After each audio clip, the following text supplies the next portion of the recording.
Hi there. I just saw a video by Renetto called YouTube co-founder Steve Chen Responds, and in that video Renetto mentioned that somebody had told him that he takes YouTube way too seriously, that it's strictly for entertainment, and Renetto obviously disagrees, and I disagree with that assessment as well. And I had written a very lengthy message to Renetto, and once I had sent it off to him, I thought to myself, I'm on YouTube as well, I may as well put this up as a video response too. So what the heck, here it goes. Here's some of what I wrote to Renetto. Although some of the videos on YouTube are funny or frivolous, I think the site as a whole is a very serious thing.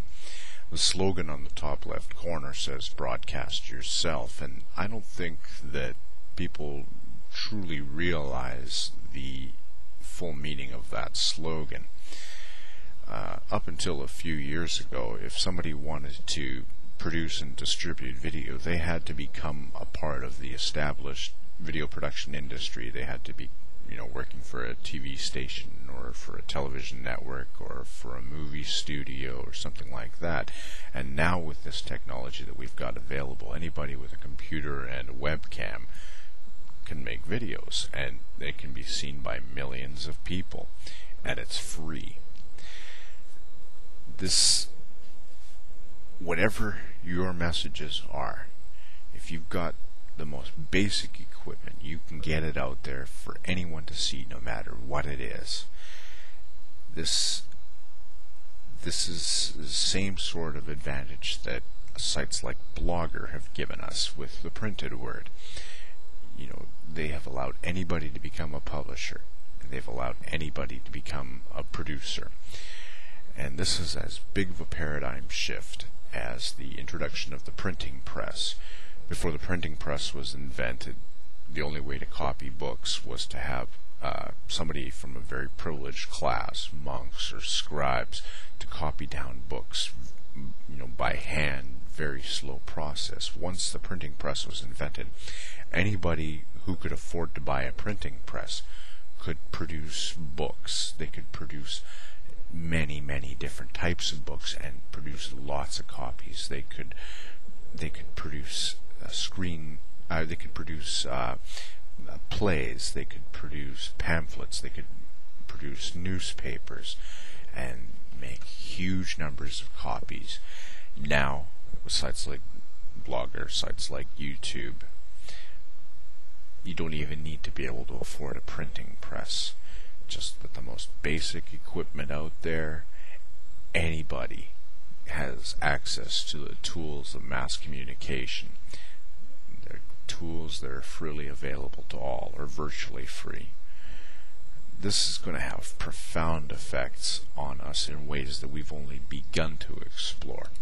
Look at the 2004 U.S. election.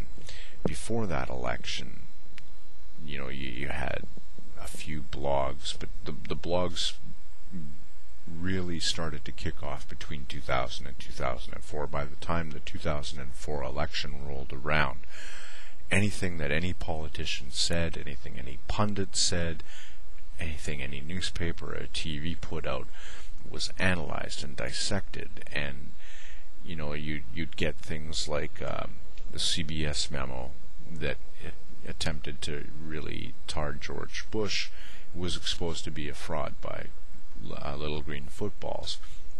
That's something that just couldn't happen before the advent of blogs. And now, when we've got video blogs available to us and the distribution of video available to us like we have now with YouTube, you're going to see a lot of video blogs being used to affect the midterm elections here in 2006 and the 2008 elections in ways that just simply weren't possible a couple of years ago. This democratization of communication, it takes away the monopoly on the narrative, away from this privileged class of pundits and editors, and it just takes that monopoly away and gives that power of communication, mass communication, to everybody. You can say whatever you want to say, and whoever wants to listen to it can. But obviously this isn't just about politics. YouTube is also about entertainment, it's about education, it's about history, it's about news. Ultimately, it's about the unfettered sharing of ideas. Marshall McLuhan's statement that the medium is the message has never been more prophetic. You know, you can imagine something like the video, the internet is for porn. Hilarious video. There's no way that you could have gotten a TV station or a movie studio to produce something like that.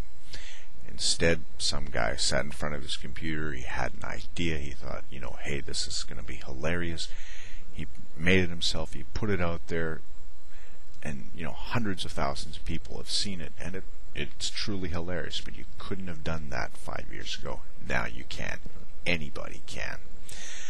This YouTube, it's only a part of a larger phenomenon, Web 2.0. You get sites like YouTube, Blogger, Second Life, Pandora, and they allow people to customize their online experience and then share that customization with everybody else. They can contribute content, they can rearrange content in a way that they want, and this makes the content available on the web richer, because you've got contributions of huge numbers of people, and it follows an evolutionary process in that the really good stuff gets seen by a lot of people, and the not so good stuff fades away into obscurity. The result is an exponential increase in both the quantity and the quality of our web experiences. This is very powerful, it's very serious, and it's a very good thing.